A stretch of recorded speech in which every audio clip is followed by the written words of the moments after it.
Hello, welcome back to my channel. If this is your first time here, my name is Milana and I make book videos on here. I'm also a working photographer and filmmaker, and eventually I would love to make content about that as well, but for now my focus 100% so far is on books, and I'm excited today to share with you my summer reading list.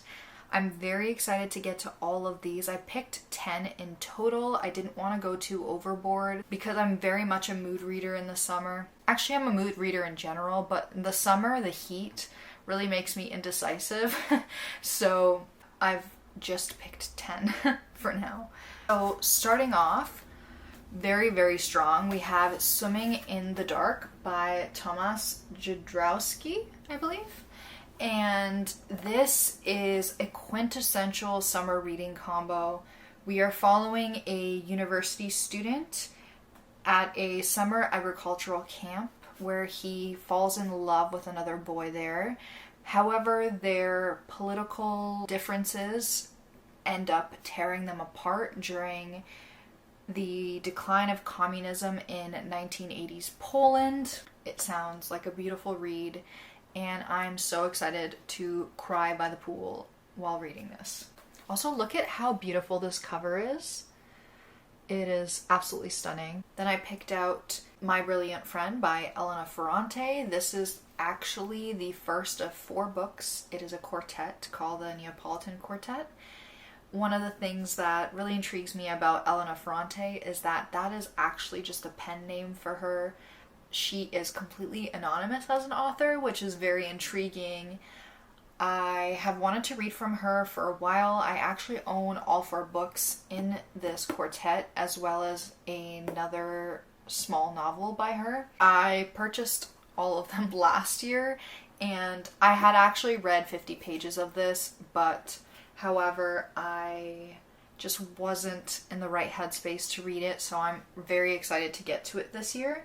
It follows 2 girls in Italy as their friendship blossoms over their lifetime, and this is really the introduction to that. We get introduced to so many different characters and variables and their childhood, and I'm very excited to finally get to this. I'm in the mood to read about friendships this summer, and I know that this is a very acclaimed novel, an acclaimed series in general, and it's known for its beautiful writing, so I'm very excited to finally read this year. Next we have a very beloved Canadian author, which is Heather O'Neill, and the book When We Lost Our Heads. I've been wanting to read this book for quite a long time, and it is also another book that revolves around friendship, which is something that I really want to explore, as I've said. This book is set against the backdrop of the Industrial Revolution in Montreal, and we follow a friendship between 2 girls that is so intense that it threatens to destroy them, which I freaking love. I love a great, intense, toxic friendship in a storyline, so I'm curious to see how this evolves within the backdrop of the Industrial Revolution. And it also explores themes of gender, power, sex, desire, class, and status as well, which is very interesting. So I'm excited to finally read a beloved Canadian author. Then we've got a short read, but one that I'm hoping that I love, because if you don't already know, which you might not, I am a person who cannot get down with poetry, and I've tried, trust me, I have tried. However, I do feel like I'm ready to give it another shot, and so I thought from reading the reviews of this book that this would be a great place to try again, because I've seen people who don't normally read poetry say that this converted them. That is Bluets by Maggie Nelson. I also own The Argonauts by her as well, and so I'm very excited to get to both of those. And this sounds so interesting to me.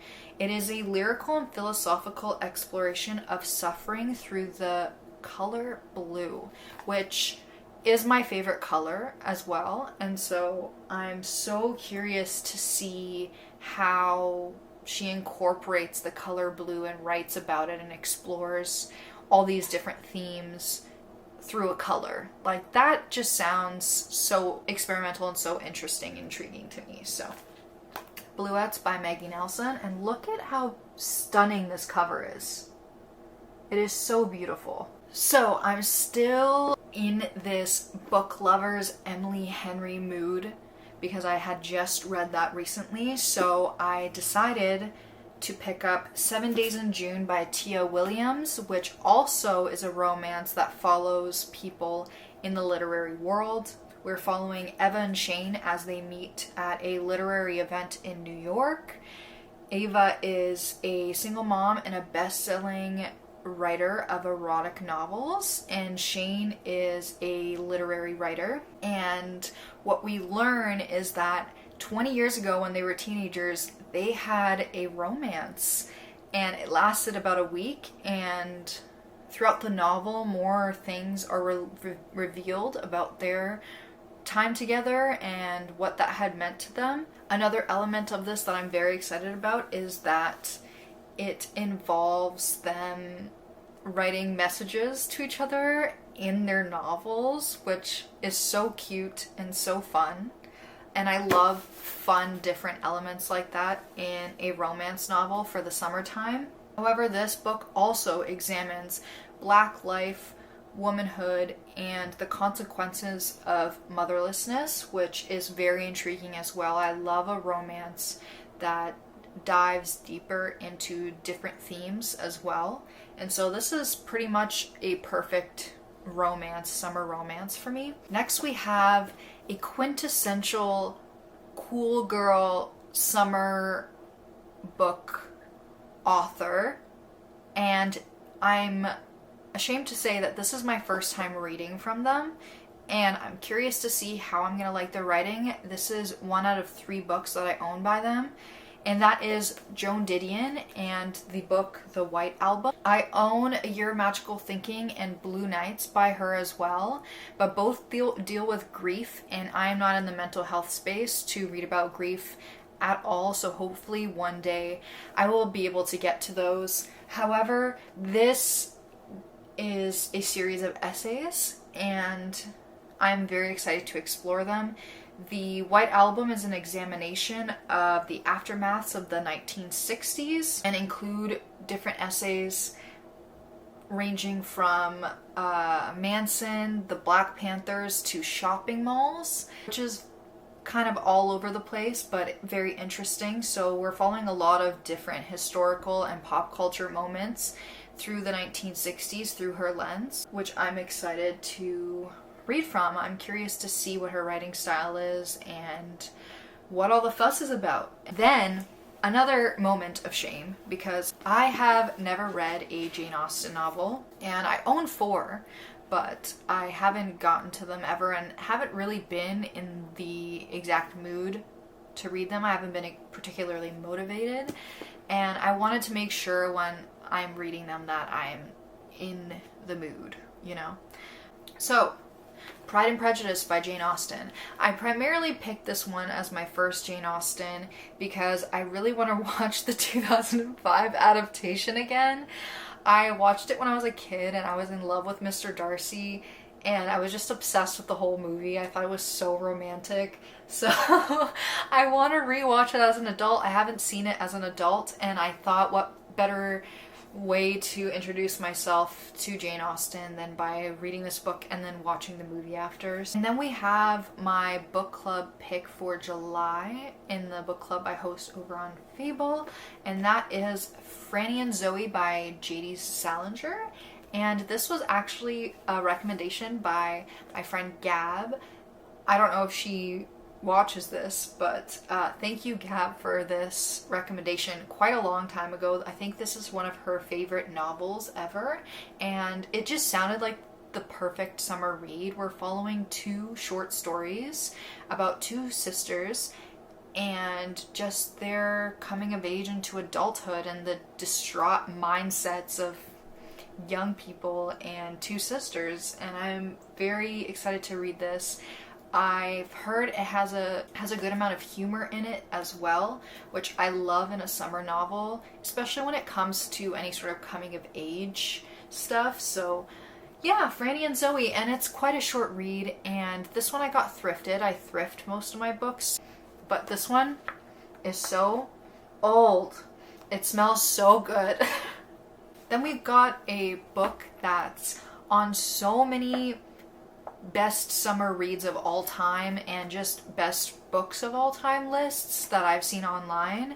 And I've watched the movie, but I haven't read the book. So here we are, and that is The Great Gatsby by F. Scott Fitzgerald. I cannot believe I still haven't read this, but it's quite a short read, so I'm excited to get to it. As a teenager, it felt like the movie got trapped in Tumblr era, and it should stay there. Like, it did not age well. And I'm sorry if that's one of your favorite movies. It's still a fun movie to watch. I just don't think it aged well. However, I've heard such great things about this book, and I don't want to let the movie guide me into not reading it. And then last but not least, we have Letters to Milena by Kafka himself. And I'm just saying, if you took away the E and you put in an A, Kafka actually just wrote these love letters to me. Just saying. What a summer pick. Love letters. Like, how could you not want to read love letters from the man who wrote and created Gregor Samsa? Like, come on, how could you not? And this is also a more intimate account of Kafka himself and his personality, and yeah, I'm so excited to learn more about him as a person through his Letters to Milena. It says on the back, in no other work does Franz Kafka reveal himself as in Letters to Milena, which begins as a business correspondence but soon develops into a passionate but doomed love affair. If that doesn't scream summer, I don't know what does. If you've made it all the way to the end of this video, I just want to say a big fat thank you. Thank you so much for watching, and I'm so excited. Ow, I just hit myself in the ear. I'm so excited to get to all of these this summer. I feel very confident about these picks. I'm anticipating some 5-star reads out of these, and yeah, let me know if you've read any of them and what your thoughts were. And if you hate them, please tell me. I want to know what your beef is with these books, if you have any. But yeah, anyway, thank you so much for watching, and like, comment, subscribe, you know what the YouTubers say. And there's links down below for socials, for my Amazon wishlist if you want to support the channel with books. And I always add a charity down below as well, so please check that out if you want to donate. And yeah, thank you so much for watching. I hope you guys enjoy your summer, and let me know what your summer reads are. I want to know, because I would love to compile a new list for next year and just new books that I can hoard. Really, that's why I'm asking. I want to hoard more books at some point when my book buying ban is over. But anyway, thank you so much for watching, and happy reading. Bye!